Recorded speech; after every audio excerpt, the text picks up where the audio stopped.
ഞാനിത് ലൈഫിൽ ആദ്യമായിട്ടാണ് കേട്ടോ അച്ചാർ ഉണ്ടാക്കുന്നത്. ഈ അച്ചാർ എന്ന് പറഞ്ഞിട്ടുണ്ടെങ്കിൽ കുഞ്ഞാകുമ്പോൾ മുതൽ ഏറ്റവും കൂടുതൽ കഴിച്ചിട്ടുള്ളൊരു സാധനമാണ് കേട്ടോ. ഈ ചോറ് ഇറങ്ങണമെങ്കിൽ അച്ചാർ വേണം എന്നുള്ളത് നിർബന്ധമായിരുന്നു ആ കാലത്തൊക്കെ. പിന്നെ ഞാൻ പ്രഗ്നൻ്റ് ആയപ്പോഴാണ് അച്ചാർ നിർത്തിയത്. അത് നിർത്തിയതല്ല, നിർത്തിപ്പിച്ചതാണ് കേട്ടോ. കുഞ്ഞിന് നല്ലതല്ല, അതുകൊണ്ട് ഇനി മേലിൽ കഴിച്ചു പോകരുതെന്ന് ഹസ്ബൻഡ് പറഞ്ഞപ്പോഴാണ് നിർത്തിയത്. പക്ഷെ അതിന് ശേഷം പിന്നെ എന്തോ അറിയില്ല, വലിയ താല്പര്യമൊന്നുമില്ലായിരുന്നു. കിട്ടി അത്ര തന്നെ, കിട്ടിയാൽ കൊള്ളാം ആ ഒരു ലെവലായിരുന്നു. പക്ഷേ ചെറുതാവുന്ന സമയത്ത് ഇതില്ലാതെ ഇറങ്ങൂലായിരുന്നു കേട്ടോ.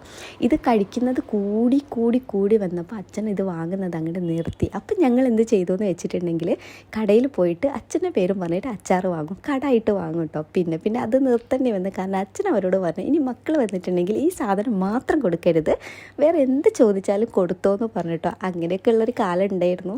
അപ്പോൾ ഇത് അച്ചാർ ഉണ്ടാക്കിയിട്ട് വലിയ ബുദ്ധിമുട്ടൊന്നും ഇല്ലായിരുന്നു, അത്യാവശ്യത്തിന് ടേസ്റ്റ് ഉണ്ടായിരുന്നു. ഒരു പ്രശ്നം എന്തായിരുന്നു എന്ന് വെച്ചിട്ടുണ്ടെങ്കിൽ അതിൻ്റെ ഒരു പുളിപ്പുണ്ടല്ലോ, നമുക്ക് പല്ലൊക്കെ ഇങ്ങനെ പുളിക്കില്ല, ആ ഒരു പുളിപ്പ് ഇപ്പോഴും ഉണ്ടാക്കി കഴിഞ്ഞതിന് ശേഷം ഉണ്ടായിരുന്നു കേട്ടോ. അതെന്തുകൊണ്ടാണെന്ന് എനിക്കറിയില്ല.